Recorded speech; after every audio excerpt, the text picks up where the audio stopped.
저는 오늘 스가랴 4장 6절 말씀을 통해서 겸손과 의지함으로 라는 제목으로 함께 은혜를 나누고자 합니다. 어느 교회 목사님이 건물이 좀 낡았습니다. 오래돼서 이 교회를 예배를 드리는 것이 위험할 정도가 되다 보니 걱정이 되었어요. 그렇다고 재정이 많아서 교회를 새로 고치거나 지을 수가 없었어요. 목사님이 걱정을 하고 있는데 그 조그만 마을에 유지가 되는 한 분이 찾아오셨습니다. 목사님, 제가 이 교회를 위해서 100만 원을 내겠습니다. 그런데 갑자기 위에서 부지직 그러더니 조그마한 이 호수라기 같은 게 뭐 하나 떨어지더니 어깨에 떨어지는 거예요. 장로님이 털면서 조금 놀라셨습니다. 목사님, 제가 500만 원을 헌금하겠습니다. 그런데 위에서 조금 더 큰 나무 조각이 머리에 떨어지는 겁니다. 너무 놀라서 장로님이 그분이 머리에 손을 잡고, 아이고, 목사님, 제가 1,000만 원을 헌금하겠습니다. 근데 앉아있던 의자가 부지직 그런데 뒤로 꽈당 넘어지시는 거예요. 아이고, 목사님, 제가 5,000만 원 내겠습니다. 그때 목사님이 무릎을 딱 꿇으시고 하늘에 손을 드시더니, 하나님, 한 번만 더요.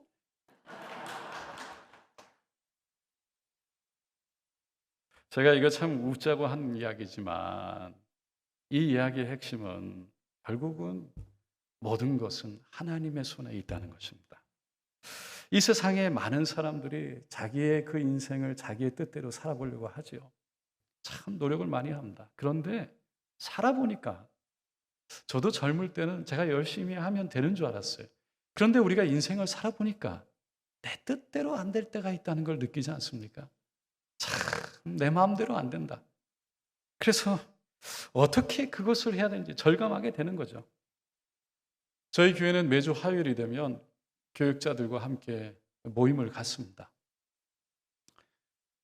회의를 교육자들과 하면서 지난 3년을 돌아보게 되었습니다. 팬데믹으로 인해서 참 어려움을 많이 겪었죠. 시드니도 참 특별했습니다. 저희들은 이 록다운이라는 모든 것을 멈춰버리는 시간, 3개월씩 2번의 시간이 있었습니다. 그때는 9시 이후로는 그러니까 예외가 없습니다. 시드니에 있는 모든 사람들이 9시 이후로는 나갈 수가 없습니다.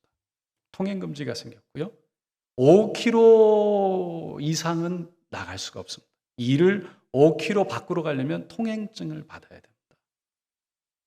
주일이 되면 당연히 모든 곳이 문을 닫기 때문에 교회도 당연히 갈 수가 없습니다. 교회에 올 수 있는 사람은 최고 5명이었습니다. 담임 목사, 안주자, 영상하는 사람, 사회 보는 사람, 기도하는 사람 다였습니다. 5명 이상을 넘길 수가 없었죠. 그렇게 3개월을 지나고 첫 번째 록다운이 끝나고 교회에 모였는데 그때는 어느 정도 회복이 한 2달 지나니까 되더라고요. 두 번째 록다운을 하고 3개월, 4개월이 지나고 모였는데 너무나 가슴 아프게 예전 같지 않은 겁니다. 그리고 세 번째 록다운은 아닌데 작년 초였습니다. 너무나 많은 코로나가 사람들에게 돌아다니니까 교회에 나와서 기침을 한 번 해도 다 부담이 되니까 나올 수도 없고 마스크를 써도 마찬가지고 그 많던 성도들이 작년 초에 1월, 2월, 3월 300명 아이들은 아예 오지 못하고 아이들은 올 수가 없고 그 큰 성전에 4스퀘어미터에 한 명씩밖에 들어가지 못하기 때문에 더 와도 부담이고 안 와도 걱정이고 그런 시간을 한 4개월을 지나고 나니까 회복이 되는데 반밖에 되지 않는 겁니다. 7월이 됐는데 8월이 됐는데 9월이 다 돼가는데 그때부터 회복이 되기 시작하더라고요. 그 어려운 과정을 겪으면서 교육자들과 함께 모여서 함께 기도하고 얘기를 하게 됐습니다. 우리가 이번 록다운을 통해서 배운 게 뭐냐? 이 팬데믹을 통해서 우리가 배운 게 뭐냐? 한마디씩 하라고. 그랬더니요, 첫 번째 록다운이 있기 바로 전에 저희들이 이 겨울 수련회가, 호주는 날씨가 반대이기 때문에 지금 겨울입니다. 겨울 수련회가 있었어요. 중고등부 아이들이 겨울 수련회로 저희 기도원에 올라갔는데 그 중에 한두 명이 걸리니까 이게 막 퍼지기 시작하는 겁니다. 검사를 하니까 얘도 양성, 얘도 양성. 그리고 그 음성인 애들은 다시 버스에 태워서 내려보내고 양성인 애들은 집에 오지 말라는 거예요, 부모님이. 왜? 와서 부모님이 걸리면 일을 못 가기 때문에, 일을 못 가면 먹고 살고 수가 없으니까 기도원에서 낫을 때까지 있게 해달라는 거였어요. 그렇게 일주일을 보내고 그리고 와서 수련을 못한 겁니다.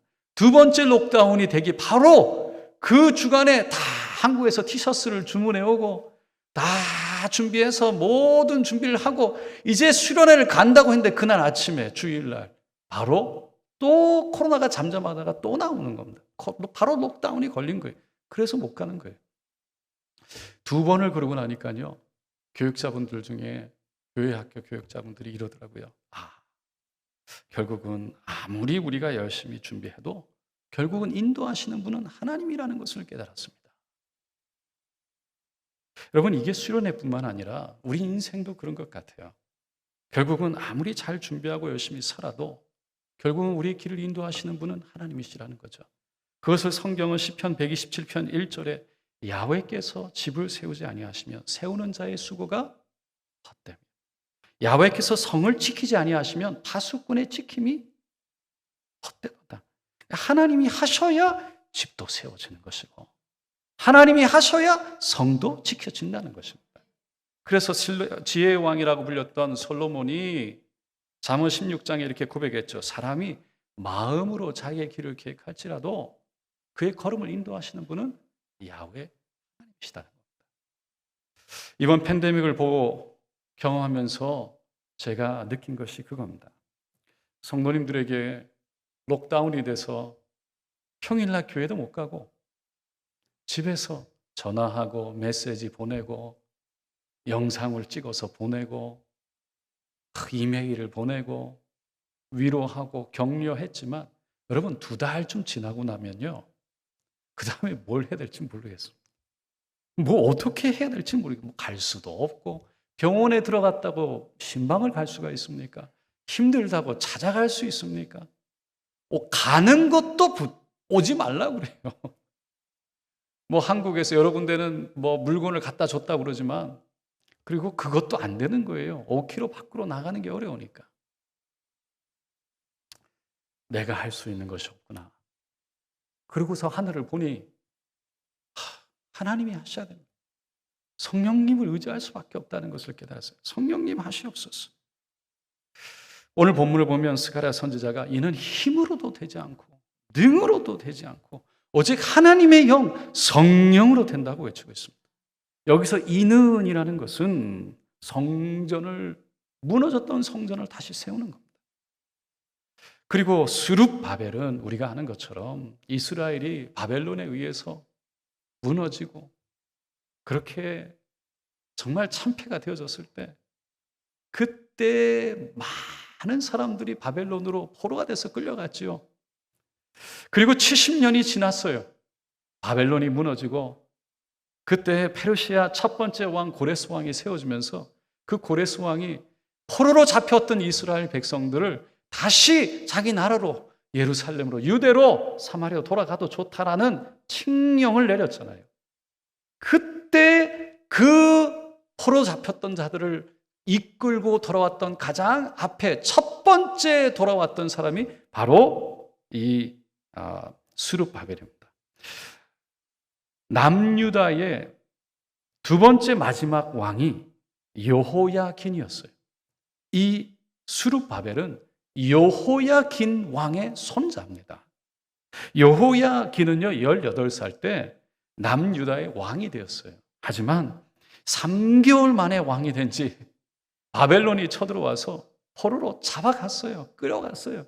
많은 사람들이 유다에서는, 예루살렘에서는 죽은 줄 알았어요. 그런데 이 여호야긴 왕이 살아남아서 손주를 본 겁니다. 하나님이 지켜주신 것입니다. 이 손자가 유대의 첫대 이 총독이 되어가지고 돌아와서 이 예루살렘에서 가장 먼저 한 것이 뭐였냐면 성전이 무너졌던 성전을 재건하는 것이었어요. 그런데 우리가 아는 것처럼 사마리아 사람들의 방해로 인해 16년간 성전 건축이 멈췄잖아요. 참 어려웠죠. 그때 스가랴 선지자가 일어나서 외쳤던 말씀이 바로 이 성전 건축은 힘으로도 안 되고 능으로도 안 되고 오직 성령으로 가능하다고 외쳤던 것이죠. 성전 공사가 중단되고 시간이 점점 가니까 백성들이요 기다릴 수가 없잖아요. 그때는 그 백성들이 직접 교회를 성전을 세웠던 것이잖아요. 그런데 그냥 아무것도 안 하고 기다릴 수가 없으니 생업에 종사하기 시작했습니다. 그런데 시간이 1년 가고 2년 가고 과연 성전이 세워질 수 있을까? 그렇다고 하던 일을 멈추고 성전 건축에 뛰어든다는 건 너무 부담이 되는 것이었죠. 그러다 보니까 마음속에 성전이 세워질 거라는 희망이 점점점 줄어들고 있었죠. 상황이 그렇다 보니 스룹바벨도 사람들에게 지금 성전 건축을 하자고 쉽게 말을 할 수가 없었어요. 그때 스가랴 선지자가 우리가 할 수 있는 것이 아니라 하나님을 바라보자. 하실 수 있는 하나님을 의지하자. 하나님 성령님이 하시면 할 수 있으니 그분을 우리가 바라보자라고 외쳤던 것이죠. 여기서 우리가 질문하게 되는 건 그러면 성령님이 하셔야 성전이 세워지는 것이고 우리의 인생이 세워지는 것이고 성령님이 하셔야 우리의 인생이 인도함을 받는 것인데 어떻게 하면 우리가 하나님의 영 성령을 의지할 수 있느냐라는 것이죠. 어떻게 하면 성령을 의지할 수 있는 삶을 살 수 있느냐. 여러분 이 자리에 골프 좀 치시는 분 계시죠?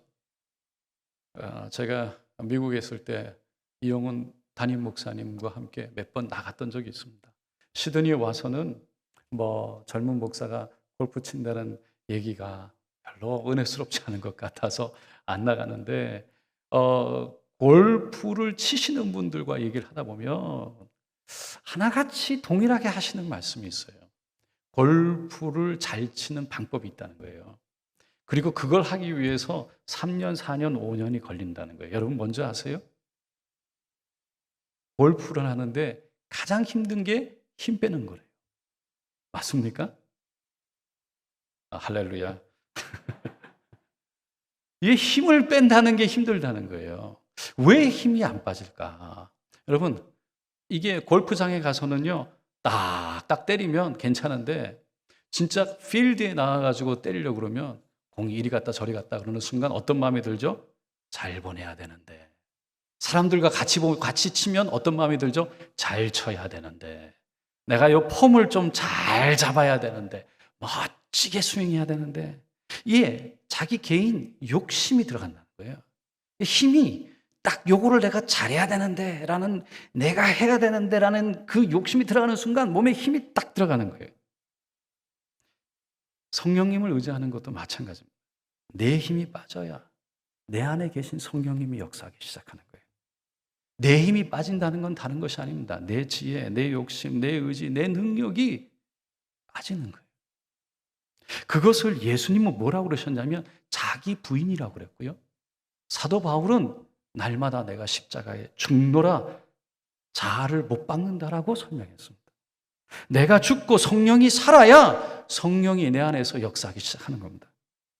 이것을 우리는 성령 충만이라고 합니다. 성령 충만이란 말 그대로 성령으로 충만한 겁니다.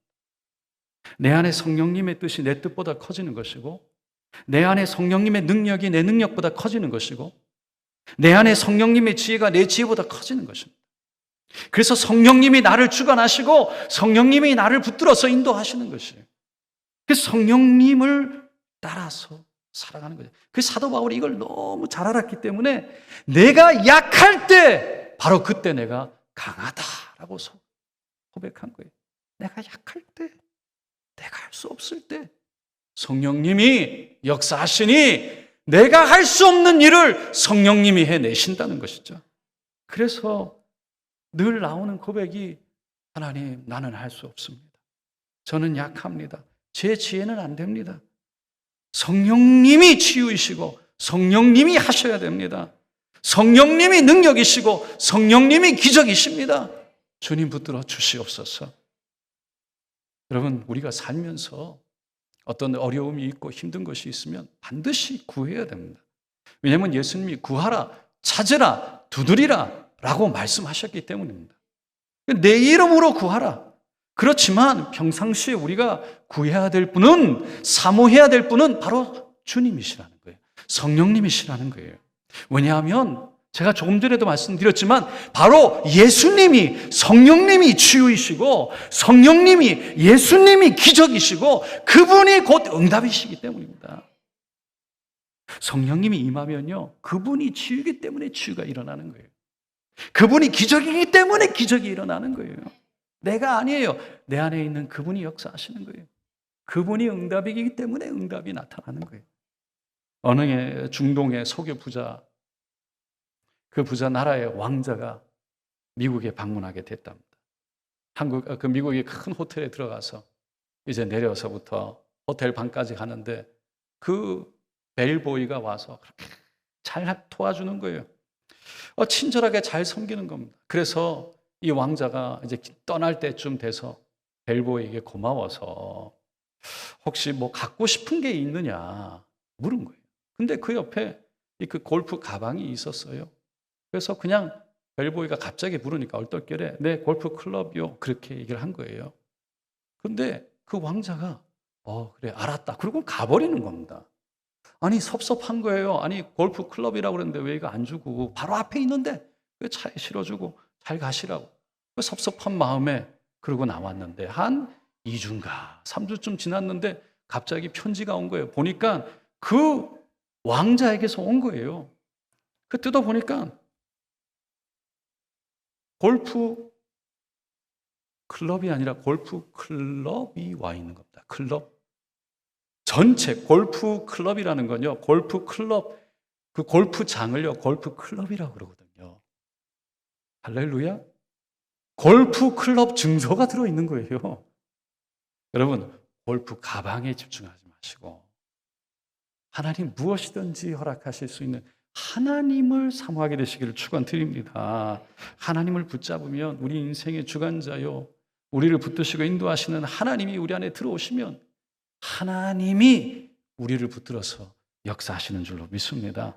요한복음 15장에 포도나무와 가지 비유를 통해서 예수님 말씀하시죠. 나는 포도나무여 너희는 가지라. 그가 내 안에 내가 그 안에 거하면 사람이 열매를 많이 맺나니 나를 떠나서는 너희가 아무것도 할 수 없습니다.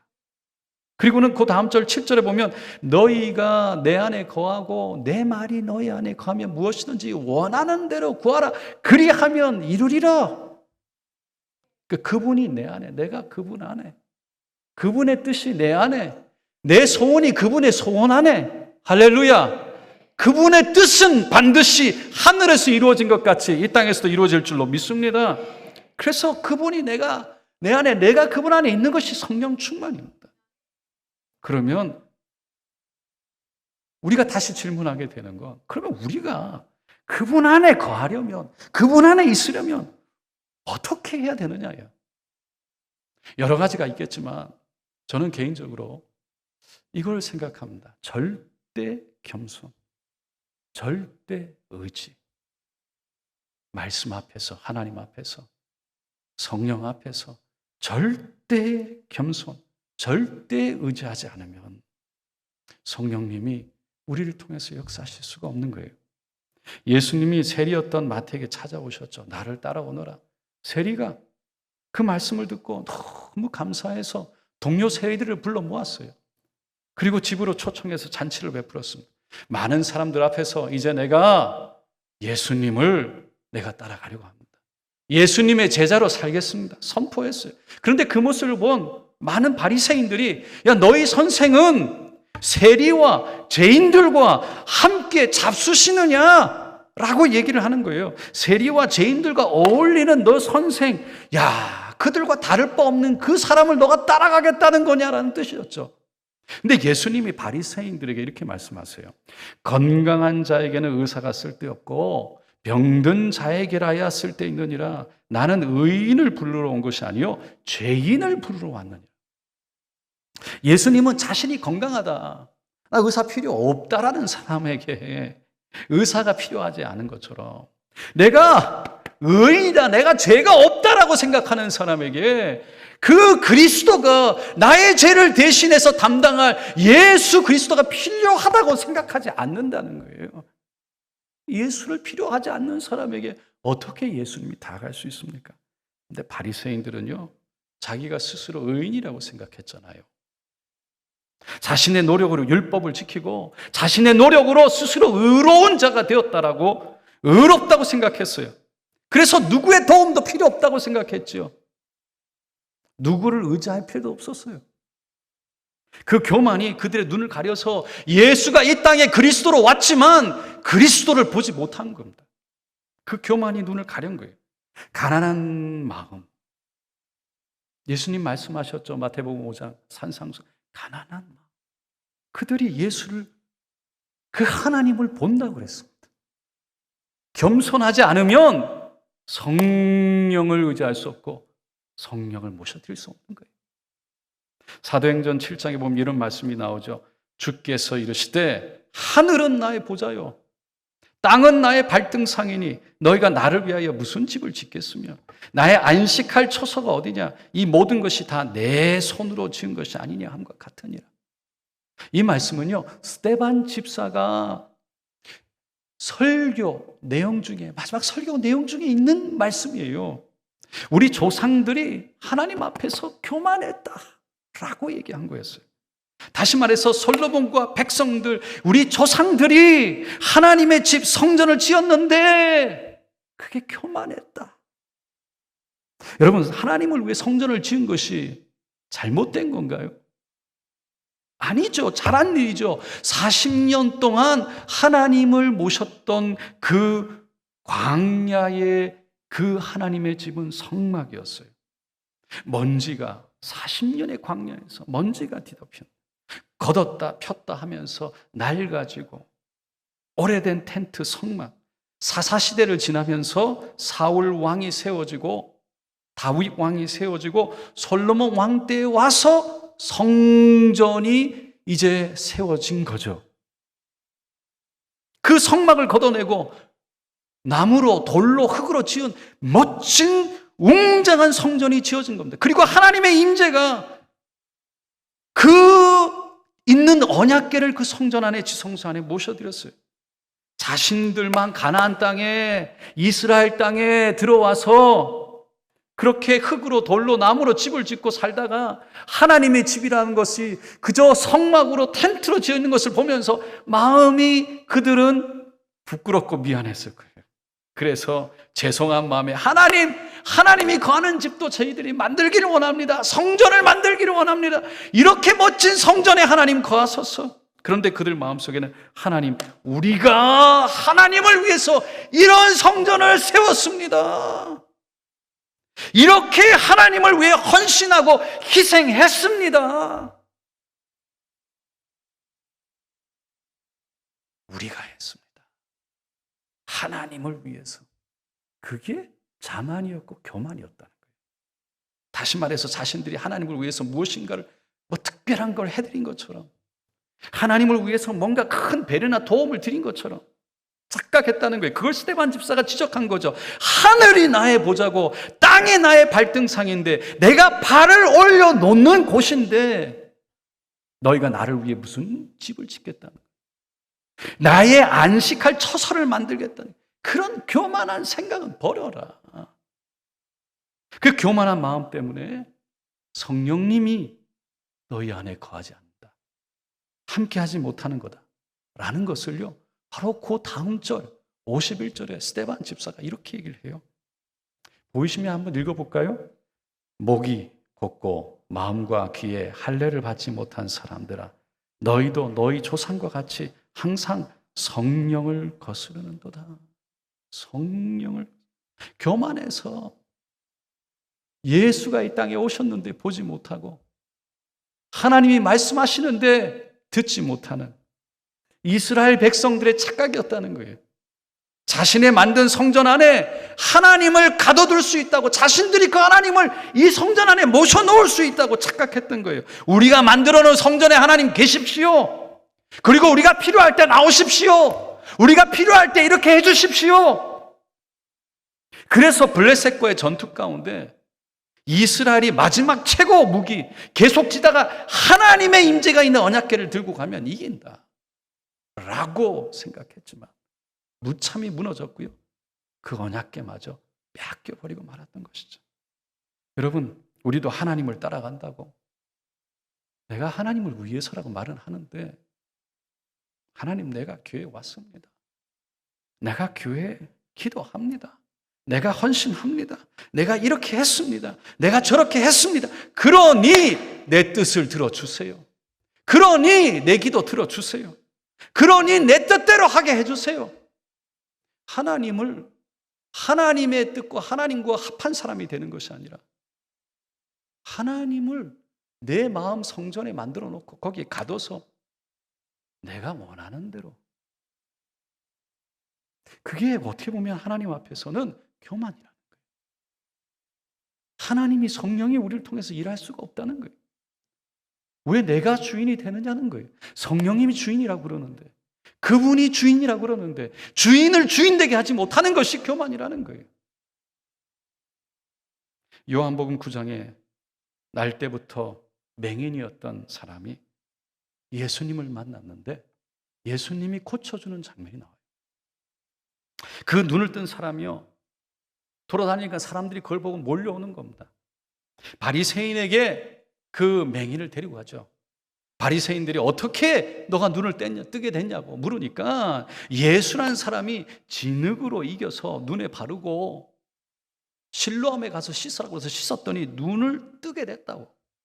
그러니까 그 일어난 일이, 치유된 일이 안식일에 일어난 것을 알고 이 바리새인들이 이렇게 말해요. 요한복음 9장 16절에 바리새인 중에 어떤 사람은 말하되 이 사람이 안식일을 지키지 아니하니 하나님께로부터 온 자가 아니냐? 아니라. 여러분, 안식일을 누가 만드셨습니까? 하나님이 만드셨어요. 천지를 창조하시고 안식하셨어요. 십계명에도 4계명의 안식일을 기억하고 거룩하게 지키라고 그러셨어요. 그러니까 안식일을 지키지도 않는 사람이 무슨 하나님께로부터 온 사람이냐라는 바리새인들의 지적이었던 거죠. 어떻게 보면 그 말이 일리가 있어 보이지요. 하지만 여러분, 기억해야 될 건 안식일에 뭘 해도 되고 안 해도 되는 거. 그거를 바리새인들이 자기들이 자기의 생각 가운데 만들어 놓은 거 있었어요. 예수님은 자기가 안식일의 주인이라고 얘기했는데, 그리고 선을 행하는 것이 옳다고 얘기했는데, 그들은 자신들의 생각에 딱 잡혀가지고 그 생각 속에서 벗어나지 못하고 내가 생각하는 것이 맞다는 거예요. 안식일에 고치면 안 된다는 거예요. 안식일에 고치는 건 죄라는 거예요. 나중에 맹인을 다시 불러서 그 사람이 너에게 무엇을 하였고 어떻게 너가 눈을 뜨게 되었느냐? 그 맹인이 내가 이미 말씀드렸는데 이렇게 다시 듣고자 하니 당신들도 그분의 제자가 되려고 합니까? 그 말에 이 바리새인들이 화를 내면서 뭐라고 그랬습니까? 너가 온전히 죄 가운데 나서 우리를 가르치느냐? 쫓아버렸어. 바로 바리새인들의 마음에 있던 교만. 그거는 뭐냐면 너는 죄인이고 나는 의인이야. 너는 틀렸고 나는 맞아.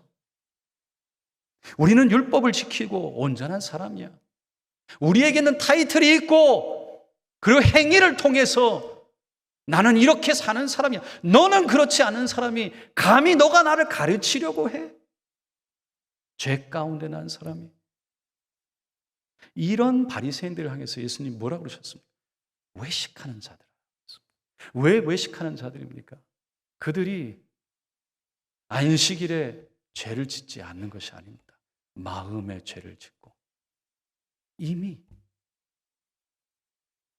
그 마음속에 부모 공경 하나를 안 세우려고 했던 그 많은 마음속에 하지 않았던 죄들을 예수님이 지적하면 너도 이미 안식일에 죄를 짓고 있는 너가 뭐 어떻게 다른 사람을 향해서 비판하고 비난하느냐? 너야말로 외식하는 자구나라는 것이었어요. 요즘에 우리가 살고 있는 시대를 정보 시대라고 하죠. 전화기 하나만 키면 뭐든지 다 볼 수 있고 뭐든지 다 할 수 있어요. 정보 시대예요. 인터넷에 들어가면 다 나옵니다. 너무나 편리합니다. 근데 문제는 어떤 정보를 보고 듣고 접하게 되면 그것을 있는 그대로 사실이라고 받아들여서 그게 내가 아는 게 다라는 것에 빠지기가 너무 쉽다는 거예요. 내가 보고 듣고 아는 것이 그냥 그게 다다라는 착각 속에 빠져서 다른 거는 받아들이지 않아요. 보지 못해요. 그러니까 그것 외에도 수많은 다른 정보들이 있고 수많은 것들이 있는데도 불구하고 그걸 내가 모른다는 자체를 모르니까 내가 아는 것만 다라고 생각하는 거예요. 그래서 그게 다인 것처럼 말을 하고 다인 것처럼 행동하기 시작해요. 내가 아는 게 다라고 생각하는 거죠. 더 나아가서 내가 아는 것만 맞다고 생각해요. 다른 건 틀렸다. 그래서 교만에 빠집니다. 다른 사람의 얘기를 안 들으려고 그래요. 배우지 않으려고 그러는 거죠. 요즘 세대들을 사역하는 사역자들이 하는 말이, 한국은 제가 잘 모르겠지만 호주에 있는 2세들 영어하는 세대들을 사역하는 젊은 사역자들이 저에게 하는 말이 이게 너무 힘들대요. 그들은, 요즘 젊은 세대들은 인터넷을 통해서 자신이 알고 싶은 지식과 정보들을 다 뭐 하면 다 안다는 거예요. 그런데 자신이 아는 것만 안 돼요. 애플, 삼성 이런 거를, 회사들을 애플이 뭘 하고 삼성이 뭘 하면 그거 보면서 그거 아니지. 그 물건 이렇게 매면 안 되지. 애플 그렇게 하는 게 아니고 이걸 이렇게 했었어야지. 너무 쉽게 손가락질하고 비난하고 비판한대요. 왜 회사가 저렇게 결정했지? 아니 저 회사가 왜 이렇게 했지? 왜 이렇게 했을? 그게 아니고 저렇게 했어야 되는데. 자기가 아는 거에 안에서 그게 맞으니까 다른 것이 틀린 거예요. 그래서 그걸 판단하고 쉽게 비난하고 비판한대요. 그 다음 세대들이 교회를 바라보면서, 교회는 나오지 않고 교회는 모르면서 예수는 모르면서 복음은 모르면서 교회가 왜 저러지? 저건 아니지. 인터넷에 신문에 나온 교회에 대한, 예수에 대한 정보가 마치 다인 것처럼 교회를 싸잡아서 통틀어서 얘기를 하는 거예요. 물론 그들이 하는 말이 다 틀린 건 아니죠. 교회가 스스로 돌아보고 겸허히 고쳐나가야 될 부분이 많이 있죠. 하지만 교회가 행하는 수많은 좋은 일들이 있는 거예요. 그걸 알지도 못하면서 수많은 사람들을 위로하고 사랑하고 기쁨과 희망과 생명을 전하고 진정한 하늘의 평안을 나누는 그 희생을, 그 교회의 헌신을 보지도 못하면서, 아니 경험해 보지도 않았으면서, 뭔지도 모르면서 교회는 이 세상에 복이 되기를 몸부림치고 있는 그 교회를, 예수의 생명, 하나님의 예수의 몸된 이 교회를 모르면서, 진짜 예수 생명이 뭔지 모르면서, 십자가가 뭔지도 모르면서 목에는 걸고 다니고 마치 십자가를 다 아는 것처럼 아무것도 들으려고 하지도 않고 배우려고 하지 않는다. 여러분, 우리 믿는 사람들은 어떻습니까? 우리가 신앙생활을 하면서 하나님에 대해서, 신앙에 대해서 내가 아는 것이 다라고 생각합니까? 그래서 교만에 빠져 더 이상 배우려고 하지. 정말 그 하나님을 사모하는 그 마음이 사라지니까 교회에 나와서 기도하는데 주님 사모하는 마음이 없으니까 냉랭해지기 시작하고 기도가 사라지고, 내가 왜 기도해야 되는지를 나오라니까 나오는 것이고, 내가 생각하는 율법에서 벗어난 행동을 보면 쉽게 판단하고 비판하고 비난하고, 여러분 많이 배우면 배울수록 내가 알지 못하는 것이 얼마나 많은지를 깨닫게 된대요. 그래서 배워도 끝이 없는 것을 알기 때문에, 그래서 정말 깊이 들어가면 깊이 들어갈수록 그 한 줄기의 깊이가 너무 깊기 때문에 내가 모르는 또 다른 토픽의 그 깊음을 가늠하면서 스스로 내가 모르는 것이 너무나 많구나라는 것을 깨닫게 되고 그 겸손한 가운데 하나님 앞에 엎드려 하나님의 음성을 사모하는 마음이 생기기 시작한다는 것이죠. 여러분 옛말에 이런 말이 있죠. 벼는 익을수록 머리를 숙이고 반대로 이런 말이 있습니다. 빈수레가 요란하다. 할렐루야. 정말 우리 안에 하나님의 지식이 하나님의 은혜가 차면 찰수록 우리 입은 무거워지고 그 마음에 그 하나님의 무게가 무거워지면서 그 하나님을 사모하는 마음. 누가 나오라 나오라 마라 이게 아니라 그 하나님의 그 크신 은혜가 무엇인지 알게 그 하나님을 사모하는 마음이 우리 안에서 깊은 곳에서 일어나는 것이죠.